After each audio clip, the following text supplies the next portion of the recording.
ನಮಸ್ಕಾರ. ನನ್ನ ಹೆಸರು ಶ್ರೀವತ್ಸ ಬಲ್ಲಾಳ. ಮೂಲತಃ ಅಂಬಲಪಾಡಿಯವನು.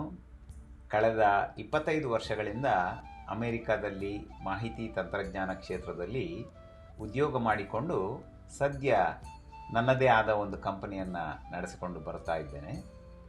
ಇಲ್ಲಿಗೆ ಬಂದ ಸಮಯದಿಂದಲೂ ಪುತ್ತಿಗೆ ಶ್ರೀ ಶ್ರೀ ಸುಗುಣೇಂದ್ರ ತೀರ್ಥ ಶ್ರೀಪಾದರ ನಿರಂತರ ಸಂಪರ್ಕದಲ್ಲಿದ್ದುಕೊಂಡು ಅವರ ಕಾರ್ಯಕ್ಷೇತ್ರದ ಚಟುವಟಿಕೆಗಳಲ್ಲಿ ನನ್ನದು ಒಂದು ಅಳಿಲ ಸೇವೆ ಮಾಡುವಂತಹ ಅವಕಾಶ ದೊರಕಿದೆ ಮತ್ತು ಇಂದಿಗೂ ಮುಂದುವರಿಯುತ್ತಾ ಇದೆ.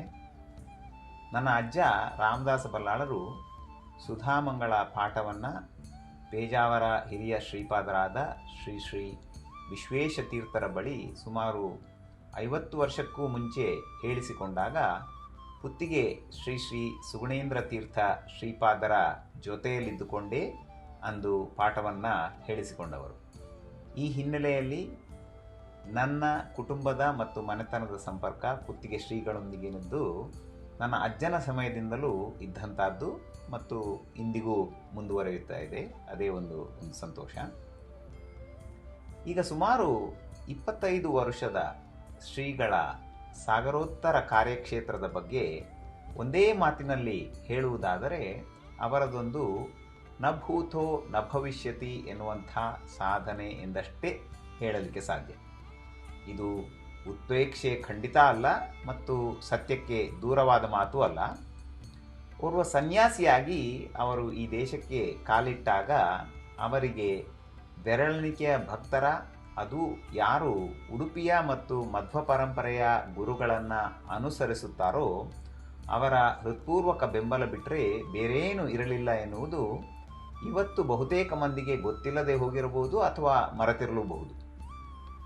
ಈ ದೇಶದ ಮಟ್ಟಿಗೆ ಒಂದು ಸಾಮಾನ್ಯ ವ್ಯಕ್ತಿಯಾಗಿ ಒಂದು ಒಳ್ಳೆಯ, ಅಂದರೆ ಜಗತ್ತಿನೆಲ್ಲೆಡೆ ಕೃಷ್ಣ ಪ್ರಜ್ಞೆಯನ್ನು ಇನ್ನಷ್ಟು ಮೂಡಿಸುವ, ವಿಸ್ತರಿಸುವ ಮತ್ತು ಹಾಗೆಯೇ ಭಗವದ್ಗೀತೆಯ ಸಂದೇಶವನ್ನು ಹೆಚ್ಚು ಹೆಚ್ಚು ಜನರಿಗೆ ತಲುಪಿಸುವ ಉದಾತ್ತ ಧ್ಯೇಯವನ್ನು ಮುಂದಿಟ್ಟುಕೊಂಡು ಬಂದ ನಮ್ಮ ಶ್ರೀಪಾದರು ಇವತ್ತಿಗೆ ಕೇವಲ ಉತ್ತರ ಅಮೆರಿಕದಲ್ಲಿಯೇ 12 ಬೃಹತ್ ಮಂದಿರಗಳನ್ನು, ಪುತ್ತಿಗೆ ಮಠದ ಶಾಖೆಗಳನ್ನು ತೆರೆದಿರುವುದು ಖಂಡಿತವಾಗಿಯೂ ನ ಭೂತೋ ನ ಭವಿಷ್ಯತಿ ಎನ್ನುವ ಮಾತಿಗೆ ಅತ್ಯಂತ ಸೂಕ್ತವಾದ ಸಾಧನೆ ಎಂದೇ ಹೇಳಬೇಕಾಗುತ್ತದೆ. ಶ್ರೀಗಳ ಮತ್ತು ಅವರ ಭಕ್ತರ ಪರಿವಾರದ ಈ ಒಂದು ಪ್ರಗತಿಯನ್ನು ಹೇಳುತ್ತಾ ಹೋದರೆ ಕೇವಲ ನಿಮಿಷಗಳಷ್ಟೇ ಅಲ್ಲ, ಗಂಟೆಗಳಷ್ಟೇ ಅಲ್ಲ, ದಿನ, ವಾರ, ತಿಂಗಳುಗಳೇ ಕಳೆದರೂ ಇನ್ನಷ್ಟು ಹೇಳುವುದು ಬಾಕಿ ಉಳಿದಿರುತ್ತದೆ. ಆದರೂ ಕೆಲವೊಂದು ವಿಷಯಗಳನ್ನು ಇಲ್ಲಿ ಪ್ರಸ್ತಾಪ ಮಾಡುತ್ತೇನೆ. ಮೊದಲಿಗೆ ಅಮೆರಿಕದ ಪ್ರತಿಯೊಂದು ಜನನಿಬಿಡ ನಗರಗಳಲ್ಲಿ, ಮಹಾನಗರಗಳಲ್ಲಿ ನಮ್ಮ ಪುತ್ತಿಗೆ ಶ್ರೀಪಾದರು ಇಂದು ಖಂಡಿತವಾಗಿಯೂ ತಮ್ಮ ಮಠದ ಶಾಖೆಯನ್ನು ತೆರೆದು ಇಲ್ಲಿನ ಆಸ್ತಿಕ ಬಾಂಧವರಿಗೆ ಊಹಿಸಲು ಆಗದಷ್ಟು ದೊಡ್ಡ ಕೊಡುಗೆಯನ್ನೇ ನೀಡಿದ್ದಾರೆ.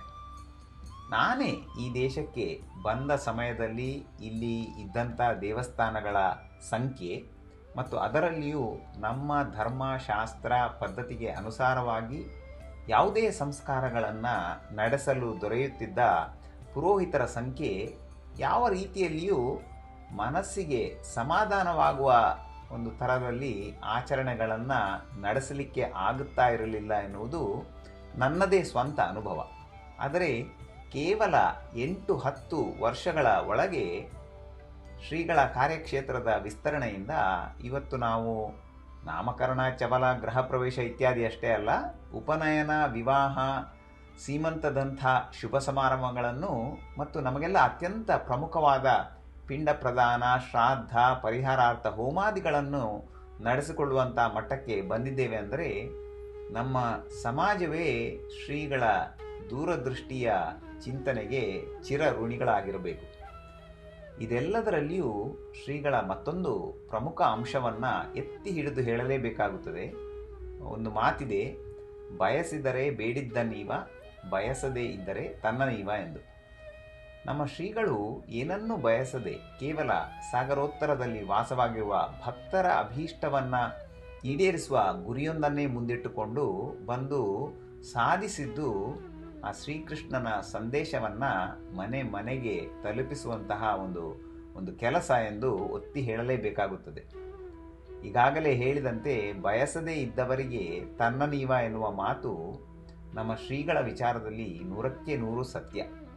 ಮತ್ತದು ಇಲ್ಲಿ ಅವರ ಕಾರ್ಯವೈಖರಿಯನ್ನು ಸ್ವತಃ ಕಂಡವರಿಗಷ್ಟೇ ಅನುಭವಕ್ಕೆ ಬರುವಂಥದ್ದು. ಇಲ್ಲದೇ ಇದ್ದರೆ ಪ್ರಾಯ ಕುರುಡನೊಬ್ಬ ಆನೆಯನ್ನು ಮುಟ್ಟಿ ಬಣ್ಣಿಸಿದಂತಾಗುತ್ತದೆ. ಇಲ್ಲಿನ ಮತ್ತು ಎಲ್ಲೆಡೆಯ ಭಕ್ತರು ಶ್ರೀಗಳು ಬಯಸದೇ ಇದ್ದಂತಹ ಬೆಂಬಲವನ್ನು ಎಲ್ಲ ರೀತಿಯಲ್ಲಿಯೂ ಮುಂತರುವುದು ನೋಡಿದರೆ ಭಕ್ತರ ಮುಖಾಂತರ ಆ ವಿಠ್ಠಲನೇ ಎಲ್ಲವನ್ನೂ ನೀಡುತ್ತಿದ್ದಾನೆ ಎಂದಷ್ಟೇ ಹೇಳಬಹುದು. ಹಾಗೆ ಇನ್ನೊಂದು ವಿಶೇಷ ಘಟನೆ ನೆನಪಾಗ್ತದೆ.